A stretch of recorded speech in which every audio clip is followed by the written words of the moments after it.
Hoje se comemora o Dia do Patrimônio Histórico. A data tem como objetivo conscientizar sobre a importância da preservação de obras culturais. Resguardar esse patrimônio, que é um direito de todos os brasileiros, está previsto na Constituição Federal. A história de um povo em sua arquitetura, em suas obras de arte.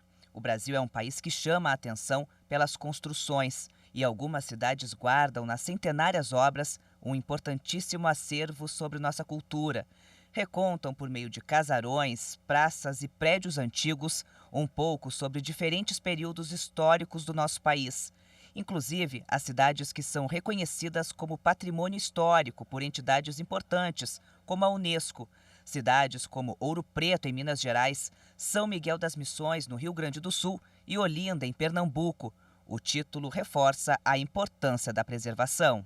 Hoje, 17 de agosto, se celebra o Dia do Patrimônio Histórico. A data tem o objetivo de conscientizar sobre a importância de preservação de obras culturais. Quando se fala em patrimônio histórico, logo pensamos naqueles prédios antigos do Brasil colonial. Mas não é só isso. Monumentos e prédios que ficaram conhecidos justamente pela sua modernidade também podem ser considerados patrimônio. É o caso de Brasília. Em 1987, a cidade projetada por Lúcio Costa, com a arquitetura de Oscar Niemeyer, foi considerada pelas Nações Unidas patrimônio não só do Brasil, mas mundial.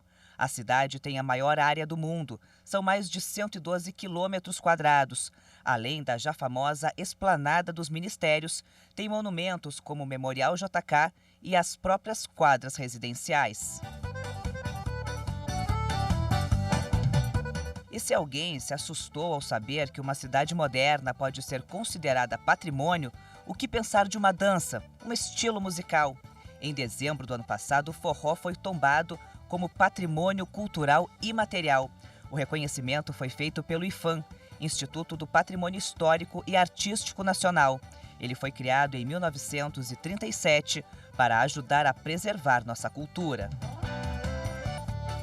A Constituição de 88 também trata desse tema. O artigo 216 diz que constituem patrimônio cultural brasileiro os bens de natureza material e imaterial tomados individualmente ou em conjunto, portadores de referência à identidade, à ação, à memória dos diferentes grupos formadores da sociedade brasileira, e que o poder público, com a colaboração da comunidade, promoverá e protegerá o patrimônio cultural brasileiro por meio de inventários, registros, vigilância, tombamento e desapropriação e de outras formas de acautelamento e preservação.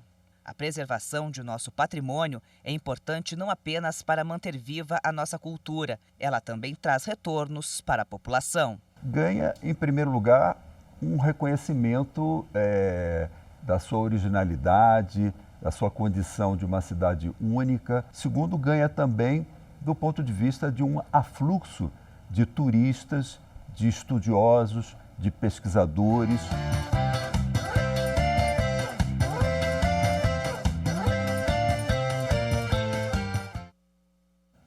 Bom, e para repercutir esse assunto, eu converso agora ao vivo de forma remota com o especialista em direito patrimonial, professor Fernando Fernandes da Silva, que também o professor é autor dos livros As Cidades Brasileiras e o Patrimônio Cultural da Humanidade e a publicação A Prevenção e a Repressão do Tráfico Internacional dos Bens Culturais na Convenção da Unesco de 1970. Seja muito bem-vindo. Boa tarde para o senhor. Muito obrigada pela participação. Olá, Rafaela, tudo bem? Eu que agradeço o convite, a honra é minha poder participar de um programa tão importante como o de vocês. Bom, o senhor é um professor, um profissional experimentadíssimo nessa área, né? Pesquisador no assunto também. Explica para a gente começar o tema, qual é a importância, né, para um povo, para uma nação. A gente está falando de identidade, tem tantos valores envolvidos, né? Qual é a importância na preservação do nosso patrimônio, sobretudo o país que é riquíssimo, o Brasil, né? Olha, eu até começaria, eu pegaria um gancho aí da manifestação do ministro Alexandre de Moraes na posse do Tribunal Superior Eleitoral, que foi noticiado agora pelo programa, e diria o seguinte, que, complementando, a nossa democracia não se faz só mente com o voto e com a segurança do voto e com a liberdade de expressão. Esses elementos são importantes e indispensáveis. Mas o importante também é que a gente precisa avançar no processo democrático, no sentido de garantir a diversidade cultural. Nosso país não é uma nação única, não é um povo único, não é um povo homogêneo. Nós temos indígenas, nós temos quilombolas, nós temos os brancos, temos os negros, enfim, temos pessoas das mais diversas matizes, dos mais diversos aspectos e manifestações culturais. Então, quando a gente preserva o patrimônio cultural, protege o patrimônio cultural, na verdade, nós estamos protegendo as pessoas, estamos protegendo a diversidade. Quando a gente protege Ouro Preto, como aqui foi comentado, a gente está comentando que uma parte da população contribuiu para construir Ouro Preto. Que parte é essa? Talvez uma parte do Brasil colonial, talvez tenha sido feito por escravos. Então, essa é uma contribuição. Quando a gente fala da proteção de Brasília, a gente está falando também de uma outra parcela da população que contribuiu para a construção de Brasília. Várias pessoas que vieram de diversas regiões do país e foram empregadas para a construção, e que Brasília representa, por exemplo, vários aspectos da arquitetura moderna, contribuições dadas por Oscar Niemeyer e Lúcio Costa nos anos 50 e 60. Então, na verdade, proteger o patrimônio cultural é proteger a sociedade brasileira mediante as suas mais diversas manifestações. É manter essa sociedade viva, não só do ponto de vista biológico, do ponto de vista da vida no sentido de poder se manifestar e poder exteriorizar o seu comportamento, seus desejos, suas ideias. Professor, juridicamente existem dois tipos de proteção, né? A conservação e contrabando. Eu queria que o senhor explicasse isso para a gente de forma prática, assim, o que isso significa? A gente pode dizer o seguinte, também aproveitando aí a primeira parte do programa, né, pela reportagem feita aí pela nossa colega, quando ela fala do forró e fala de Ouro Preto, ao mesmo tempo fala de Pelourinho, etc. Eu diria que a gente pode fazer o seguinte, que quando os bens são corpóreos, materiais, a gente pode dividir a proteção em dois olhares, né? Em duas classificações. Você visa conservar, ou seja, manter a integridade física. Então, quando você diz que uma casa é tombada, de alguma forma você procura manter a casa nos seus aspectos físicos originais, mantê-la nos termos como ela foi construída desde o seu início.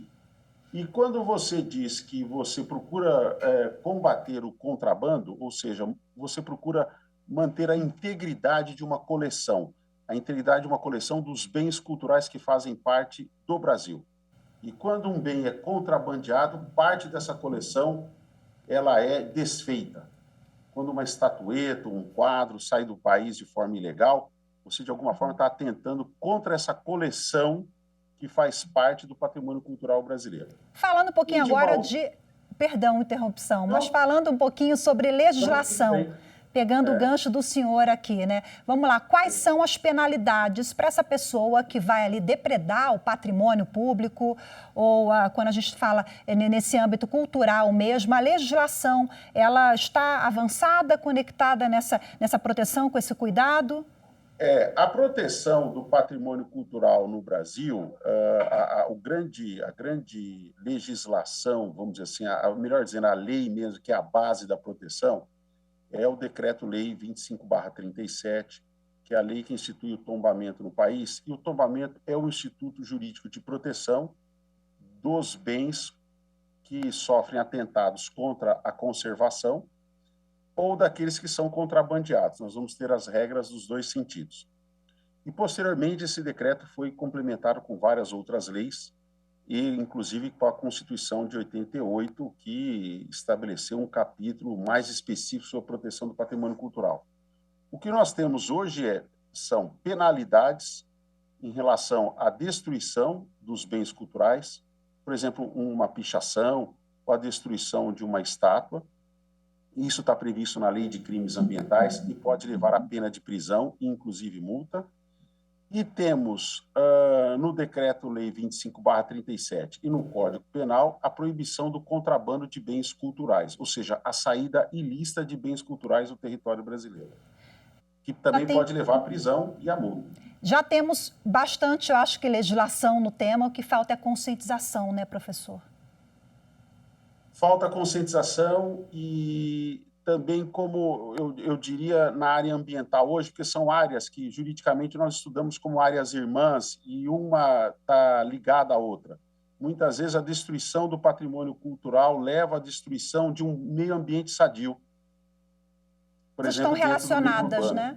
Como está tudo relacionado, é importante a gente aproveitar a data para refletir e chamar atenção sobre essas conexões todas, né?